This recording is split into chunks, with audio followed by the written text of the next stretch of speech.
वालेकुम everyone, hope you all are doing great.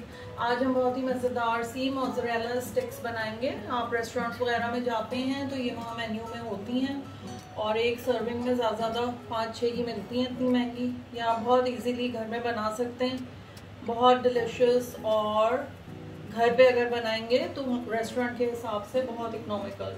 इसके लिए आप मोज़रेला चीज़ का इस तरह का जो बार होता है वो ले लीजिए, किसी भी ब्रांड की मोज़रेला चीज़, ठीक है ना।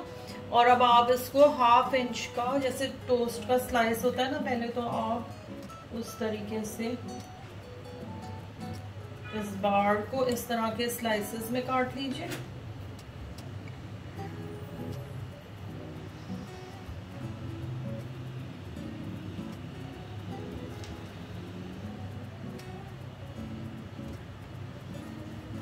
और उसके बाद जब आपके पास ये सारे स्लाइसेस कट जाएं तो इनकी स्टिक्स काट लीजिए आप। अच्छा, अगेन स्टिक्स जो हैं वो आप कोशिश करें एक जितने साइज की काटें, ठीक है ना। कोई मसला नहीं है ऊंच नीच हो जाए तो, लेकिन कोशिश कीजिए कि एक तरह की कटें। ये देखिए, इस तरीके से आपने ये चीज़ की स्टिक्स काट लेनी है, ठीक है ना। ये 1/2 इंच थिक ऑलमोस्ट लग रही हैं, ठीक है ना। इस तरीके से ही आप सारे चीज़ स्लैब की स्टिक्स काट लीजिए पहले तो। अच्छा, वंस आपने ये सारे उन स्लाइसेस में से इस तरीके से सारे चीज़ की स्टिक्स काट ली खूब सारी। अब सिंपली हमने इसकी कोटिंग करनी है। कोटिंग बहुत इसकी जो है क्रमिंग बहुत इजी है। थोड़ा सा सादा मैदा ले लीजिए, एक अंडा फेंट लीजिए या जितने आपके ये स्टिक्स हैं उसके हिसाब से, और ब्रेड क्रम्स ले लें आप। अगर आपके पास सादे ब्रेड क्रम्स हैं तो आप उसको सीजन कर लीजिए। सादे जो ब्रेड क्रम्स हैं आप उसको थोड़े से सॉल्ट, ब्लैक पेपर, पेपरिका और थोड़े से ऑरिगेनो से सीजन कर लीजिए, ठीक है ना। या आपको जो भी इस तरह के स्पाइसेस पसंद है। मेरे पास ये रोस्टेड गार्लिक वाले क्रम्स हैं जो कि ऑलरेडी सीजनड हैं, ठीक है ना। इसके अंदर सॉल्ट वगैरह भी पड़ा हुआ है, ऑरिगेनो भी आप देख सकते हैं इसमें पड़ा हुआ है, तो मैं इसके अंदर कुछ नहीं डाल रही हूँ। अगर आप भी फ्लेवर्ड कोई इस तरह के यूज़ कर रहे हैं तब आपको कुछ भी डालने की उसमें ज़रूरत नहीं है, वरना अपने हिसाब से आप क्रम्स को थोड़ा सा सीजन कर लीजिए। इसके साथ ही एक ट्रे या कोई भी बड़ी प्लेट पे आप इस तरह पार्चमेंट पेपर रख लें।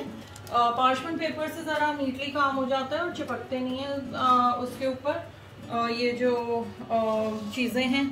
कोई चीज़ अगर आपने फ्रीज करनी है ना तो पार्चमेंट पेपर के ऊपर रख के आप उसको जमाएं तो वो फिर आराम से निकल आती है। तो बहरहाल ये जो हमने स्टिक्स काटी हैं मोज़रेला स्टिक्स की, मोज़रेला चीज़ की, इसको आप पहले हल्का सा इस तरीके से जो ये मैदा है इसके अंदर हल्का सा कोट कर लीजिए चारों तरफ से। एक्सेस मैदा यूं करके आप निकाल दीजिए। फिर आप इसको अंडे के अंदर डिप कीजिए चारों तरफ से, अगेन अच्छे तरीके से। और उसके बाद आप इसको क्रम के अंदर कोट कर लीजिए, ठीक है।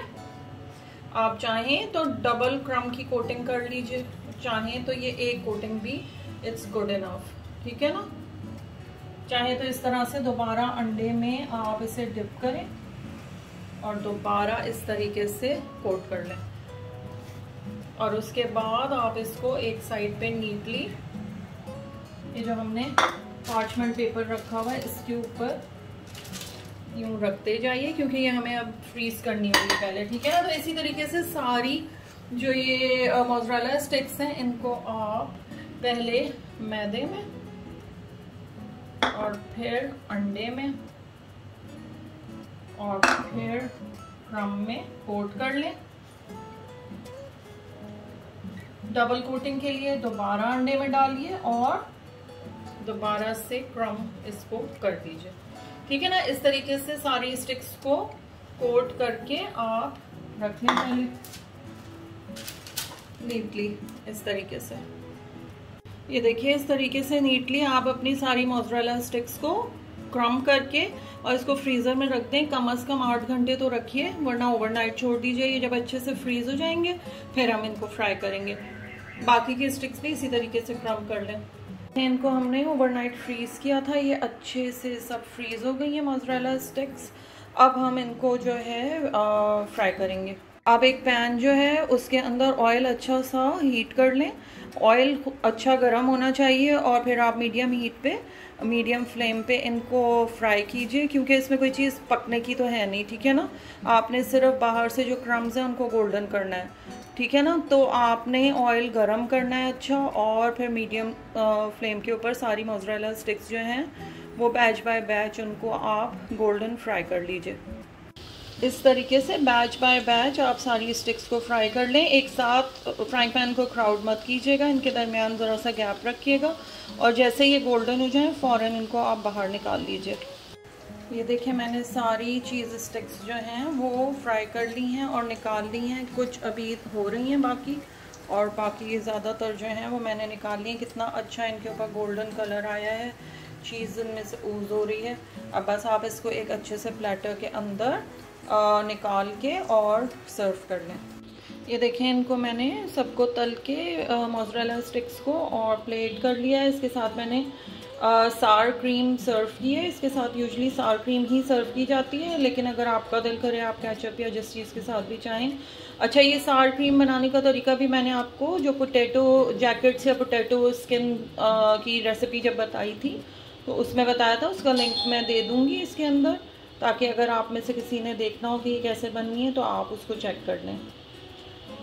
वीडियो को लाइक कीजिएगा, चैनल को सब्सक्राइब करना ना भूलिएगा। Till the next time, take care of yourself. Allah Hafiz.